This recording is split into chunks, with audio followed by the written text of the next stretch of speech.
Hello and welcome to Zimsteg Media. As Zimbabwe and the world celebrated Workers' Day today, the 1st of May, this is President Mnangagwa's message. We honor every worker across Zimbabwe. The woman rising before dawn to open her stall market.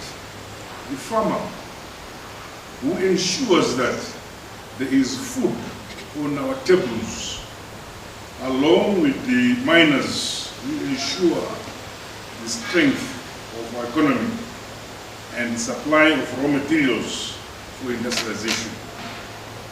A healthy nation is a productive nation.